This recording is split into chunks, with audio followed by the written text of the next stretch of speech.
Olá, muito boa tarde, sejam muito bem-vindos. Estamos aqui para falar de algo tão transformador. Eu fico tão feliz porque, de facto, Hugo, acaba por ser uma realidade muito difícil.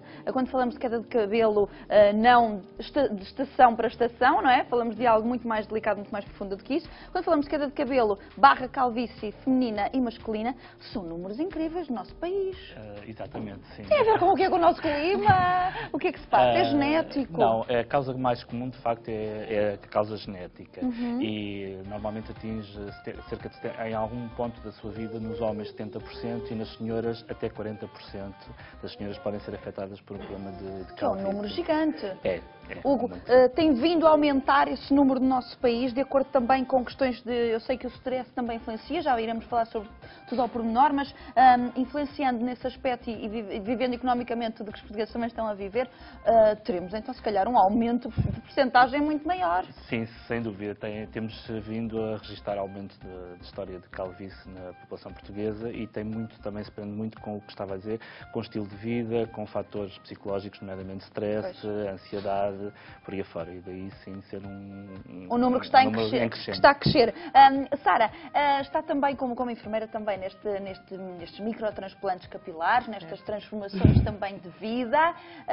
De facto, tem muitos casos também mais de mulheres que vos procuram ou de homens? Não, ao contrário do que se pensa, é quase 50-50. Temos homens e mulheres. As mulheres não divulgam tanto. Pronto, há um maior receio pela autoestima, pelo aspecto, porque há a questão do cortar cabelo, não cortar, mas tanto homens como mulheres. Igual. Igual. Portanto, o que ambicionam de facto é recuperar a imagem. Cláudia, como paciente também, depois de ter passado também por este processo fantástico que está, Obrigada. O que é que aconteceu consigo? Conte-nos um bocadinho da sua história até procurar de facto este microtransplante. Pronto, a minha mãe, foi o que a minha mãe disse, eu quando era mais pequena tinha o cabelo forte, depois cuidado, não sei se o stress, sistema nervoso. A partir de que idade é que começou a sentir uma queda de cabelo assim um bocadinho mais Será aí profunda? uns 14, 15 anos, mas nada que a gente não liga, né, ao princípio. Claro. A gente não liga. Depois fui crescendo, claro, né, comecei, isto nem nada, tenho tanto, não vai fazer diferença. Claro. E então não liguei. Deixou passar. Sim, deixei passar, usei montes de coisas. Tenta-se de tudo. Experimentei É o tudo. shampoo, é os tratamentos, é tudo, não é? Experimentei tudo, aquilo que me diziam, tudo o que via. Claro. Isto calhar é bom, vou experimentar. Realmente, ao princípio, aquilo até Parecia dava que sim. resultado. Só que depois aquilo estagnava, voltava ao mesmo. voltava ao mesmo. Depois fui piorando, né? E houve um dia que fiz o trabalho e digo, não, eu vou pesquisar na net. Nunca pensei fazer um implante capilar, nunca. Vou pesquisar na net, fui pesquisar. E pronto, interessou-me uma clínica. Claro. Pronto, Foi logo ter como com costuma dizer, esta... os olhos também comem, né? Obviamente, E foi ter então, com especializados. achei que aquela clínica era, pronto, encheu-me as medidas, como costuma Obviamente. dizer. Mandei o número de telefone, ligaram, marquei consulta. Depois digo, não tenho nada a perder. Vou ouvir uma opinião de alguém que perceba. E a tua enfermeira Sara aconselhou-me a fazer implante. Explicou-lhe tudo.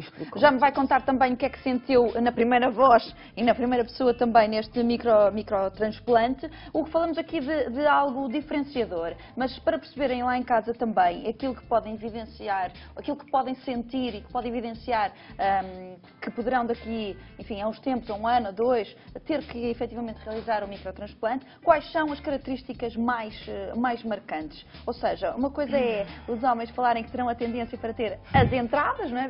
É um discurso muito masculino, das entradas, mas, por exemplo, numa mulher, como distinguir? Uma queda de cabelo, lá está, que é uma mudança de estação, com uma crise de stress, com algo um bocadinho mais agressivo?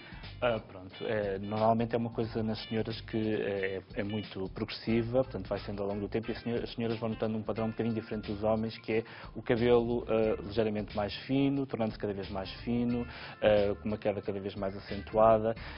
Normalmente existem vários padrões, mas o padrão mais habitual das senhoras deve-se sobretudo na região média do couro cabeludo e, portanto, essencialmente o que as senhoras sentem mais é realmente o cabelo a ficar extremamente fino e A ir perdendo a sua densidade. perdendo a sua densidade. No caso deles? Nos senhores, realmente é uma alopecia, como nós dizemos, androgenética típica, em que realmente começa a ser as entradas e depois realmente a zona vai caminhando. E começa também começa a ser exatamente, exatamente. na coroa, até que evolui, até que fica realmente só mesmo esta parte de trás, a parte occipital com o cabelo. Nas senhoras é uma coisa um bocadinho mais difusa, digamos assim. Exatamente. E portanto também é mais preocupante que as senhoras começam a notar um cabelo com muito menos densidade. Obviamente. Sara, a questão psicológica, emocional e da autoestima é muito, muito forte também nestes casos. Vocês têm que também trabalhar muito a parte psicológica, obviamente, dos pacientes e das pessoas que vos procuram, que quando vão e que tomam esta iniciativa, no caso da Cláudia, que teve a iniciativa de procurar, depois há pessoas que até nem querem encarar, não é? Continua a ser um tema tabu. Neste caso, quando chegam à clínica... Já estão sim, num outro o tabu continua ainda no sentido de não quererem dizer que fazem um transplante. É um bocadinho por aí. Já não tanto, mas ainda há uma pequena percentagem. Mas quando chegam à clínica, regra geral, também já tem aqui, não digo uma ligeira depressão, não é tanto assim, mas já afeta muito a autoestima, seja homem ou mulher. Obviamente. A Cláudia chegou então à clínica, teve o acompanhamento e começou a fazer este microtransplante. E claro, e tem esse sorriso para nos mostrar que efetivamente devemos ter em conta esta nossa conversa. Vamos conhecer o processo. Falamos de uma técnica, de um processo completamente inovador. Sim, microtransplante capilar. Exatamente. Na nossa clínica nós utilizamos a técnica FUE, que é, portanto, a extração de unidades foliculares individualmente, que são extraídas normalmente da zona occipital, da zona posterior, e são depois implantadas na zona onde a pessoa tem necessita as áreas de calvície. Portanto, os folículos são extraídos um a um, numa primeira fase da cirurgia, e numa segunda fase são transplantados exatamente para a área onde as pessoas têm falta de cabelo. É doloroso, Cláudia? Um bocadinho. É um bocadinho, mas nada que obviamente merece, vale a pena, obviamente. Neste processo todo, Sara, como é que tudo acontece? Falavas há pouco do cortar o cabelo, portanto, como é que é todo o processo? Pronto, nas senhoras normalmente é mais complicado esta fase do cortar, mas há a possibilidade de fazer o transplante sem ter que rapar o cabelo. Principalmente no caso das senhoras. Os homens não têm tanto problema com isso. Mas é bastante simples. Há então este cortar do cabelo, da região posterior, como o doutor explicou, são extraídos, e das laterais também, porque às vezes é preciso. Como a carga genética do próprio folículo não tem informação para a queda, o que é transplantado fica. Exatamente. É essa a grande portanto, vantagem é como se colocássemos um chip. Exatamente. Doutor Hugo, colocamos um chip para não vais cair, não tornas a desaparecer. Tem características genéticas e moleculares completamente diferentes e, portanto, realmente ele não volta a cair. Muito bem. E este é um processo que continua várias vezes. Como é que é a cirurgia em si, a intervenção e o pós-operatório? No caso, por exemplo, das senhoras, normalmente a cirurgia é de um dia. No caso dos senhores, poderá ser de 1 ou 2 dias, mas é feito, portanto, neste período. Depois, o pós-operatório, há uma série de cuidados que têm que se ter, portanto, em relação aos folículos transplantados e à área que foi extraída. Não cai? Não. Ele não cai. Ele não cai.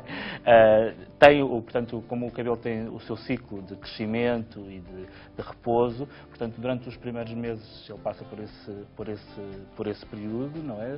E ao fim de mais ou menos entre 7 e 12 meses temos o resultado final, só que não cai exatamente porque os folículos já estão implantados na derme e, portanto, e a partir daí vão começar o seu crescimento normal e o seu desenvolvimento. E, portanto, a partir daí os cuidados que se devem ter são também os normais?